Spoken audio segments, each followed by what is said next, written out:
सुप्रभात प्यारे बच्चों। मैं doctor Mohanlal Khatik, Rajesh Pilot, government college Lalsot. आज 17 जुलाई है और बीए तृतीय वर्ष संस्कृत के प्रथम प्रश्न पत्र में श्रीमद् भगवद गीता के द्वितीय अध्याय का हम सभी अनवरत अध्ययन कर रहे थे और 44वें श्लोक तक अपन ने अध्ययन कर लिया था और आज हम 45वें श्लोक का अध्ययन करेंगे।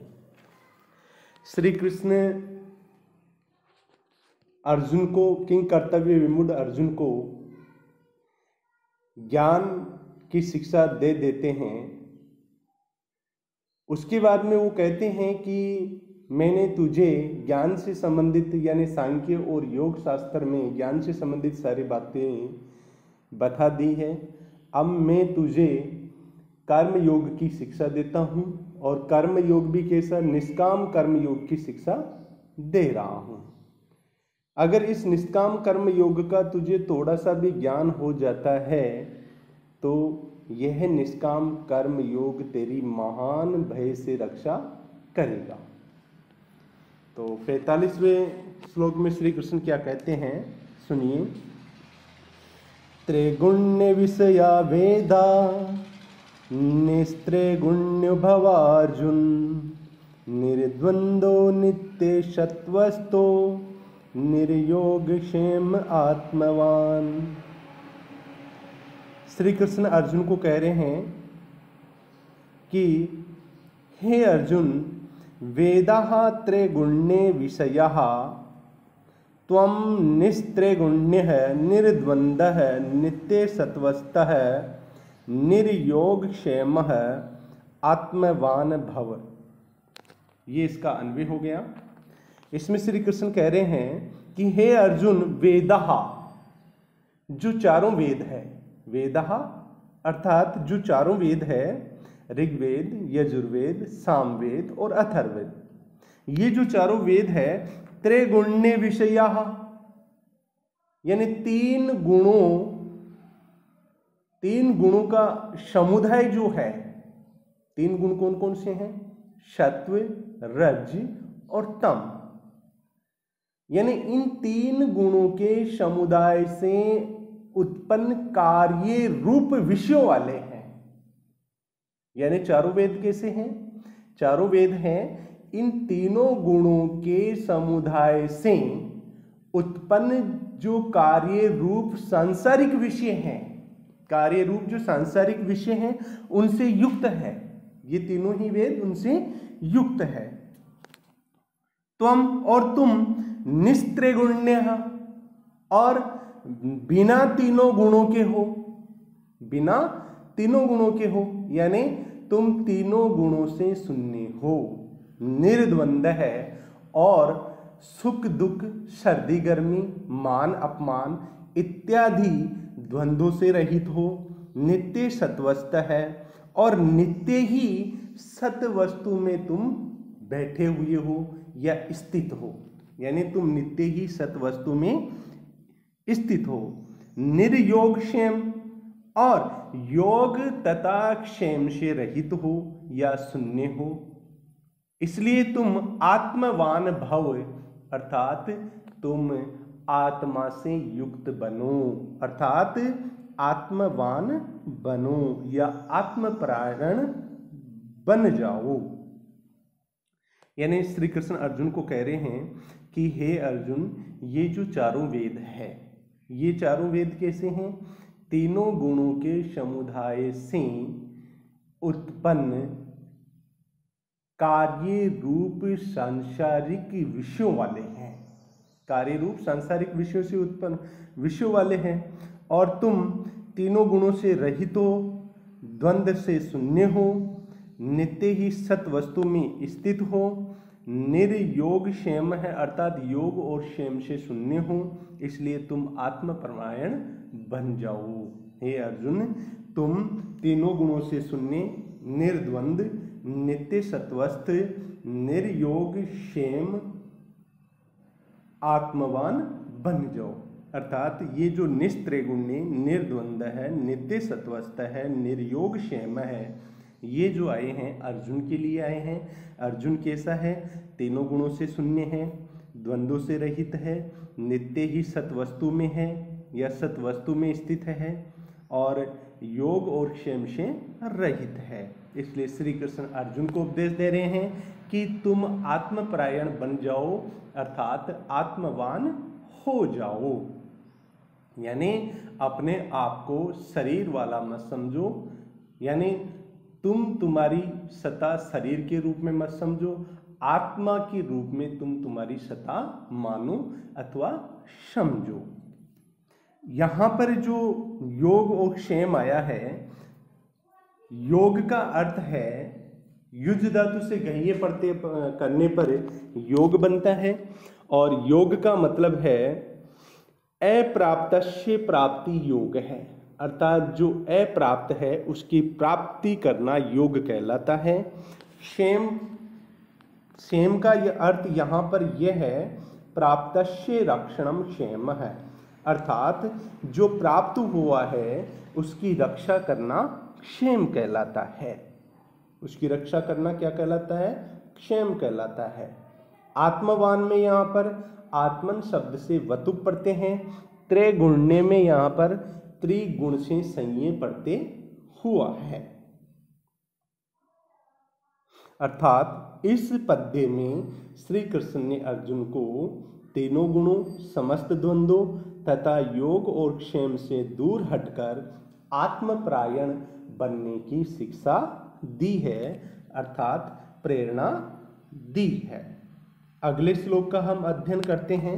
अगला श्लोक है 46वां श्लोक। ये क्या कह रहा है?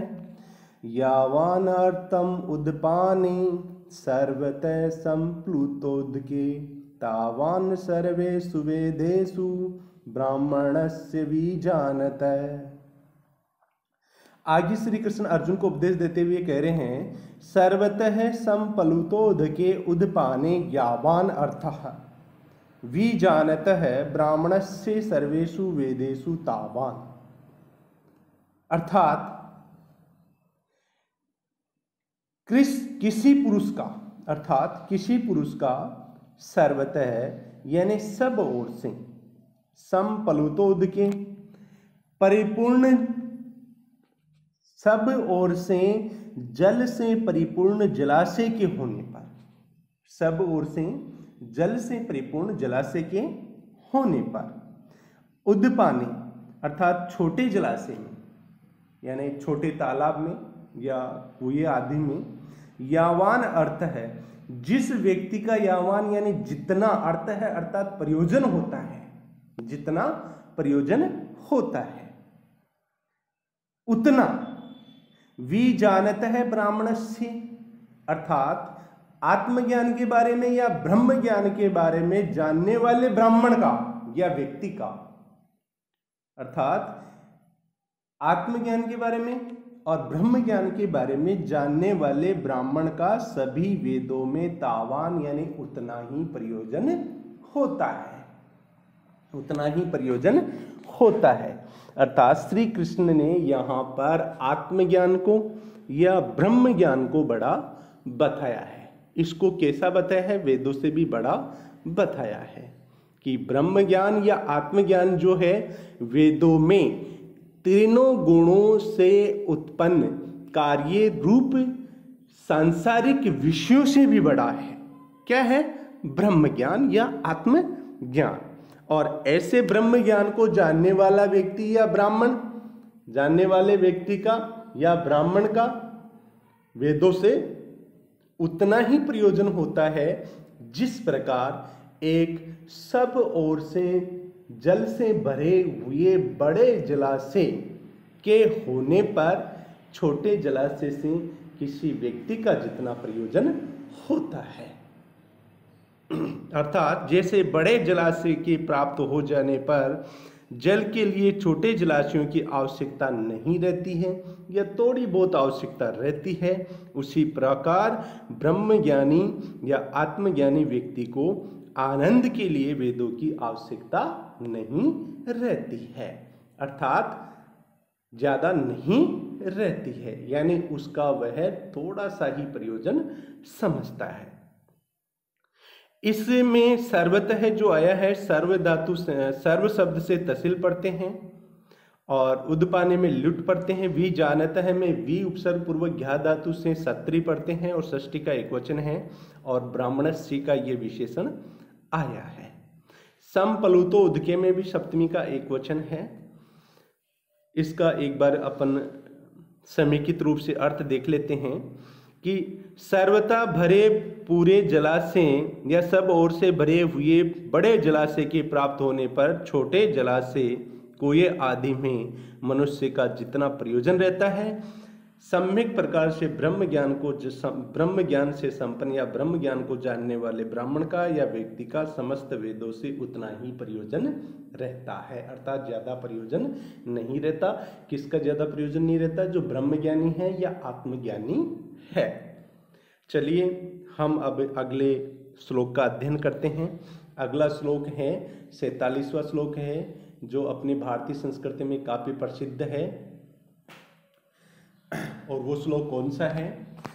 कर्मण्येवाधिकारस्ते मा फलेषु कदाचन मा कर्म फल हेतुर्भूमा ते संगोस्त्व कर्मणि।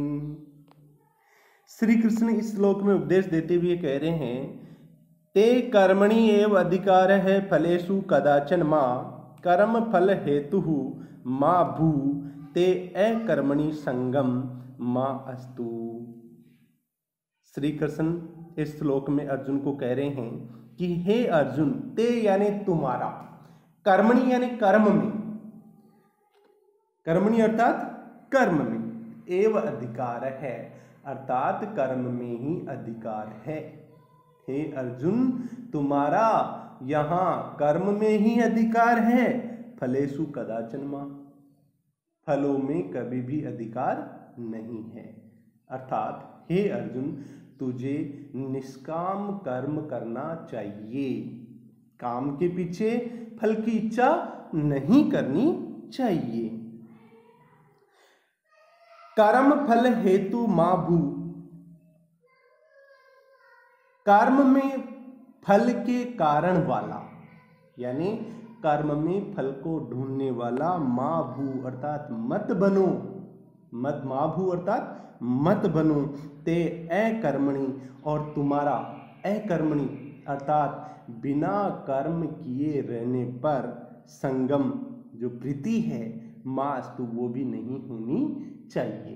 अर्थात तुम्हारी अकर्म में जो प्रवृत्ति है या प्रीति है वो भी नहीं होनी चाहिए, क्योंकि मनुष्य जन्म लेता है तो उसको कर्म करना पड़ता है।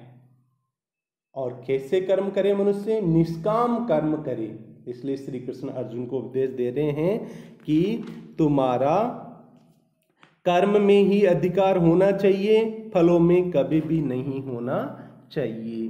कर्मों के फल की इच्छा वाला मा भू अर्थात मत बनो, कर्मों के फल की इच्छा वाला मत बनो, यानी कर्म करो, फल की इच्छा मत करो, निष्काम कर्म करो। ते और तुम्हारी अकर्मणि यानी कर्म नहीं करने में जो प्रीति है मास्तु वो भी नहीं होनी चाहिए। अर्थात तुझे कर्म करना ही पड़ेगा, कर्म करना ही चाहिए। इस पद्य में अधिकार जो शब्द है अधि उपसर्ग पूर्वक क्री से घइये पड़ते हैं। ते में यहाँ पे युष्मद शब्द षष्ठी का, युष्मद शब्द षष्ठी का एक वचन है। कर्मणि और अकर्मणि में सप्तमी का एक वचन है। इसका समेकित अर्थ देख लेते हैं। कर्म करने का ही तुम्हारा अधिकार है, फलों की इच्छा नहीं है। कर्मों के फल की इच्छा करने वाला मत बन, कर्म न करने में भी तुम्हारी प्रीति नहीं होनी चाहिए। अर्थात तुझे निरंतर कर्म करना चाहिए, कर्म के फल की इच्छा छोड़ देनी चाहिए, कर्म का परित्याग किसी भी स्थिति में नहीं करना चाहिए। यही उपदेश इस पद्य में श्री कृष्ण के द्वारा अर्जुन को दिया गया है। धन्यवाद।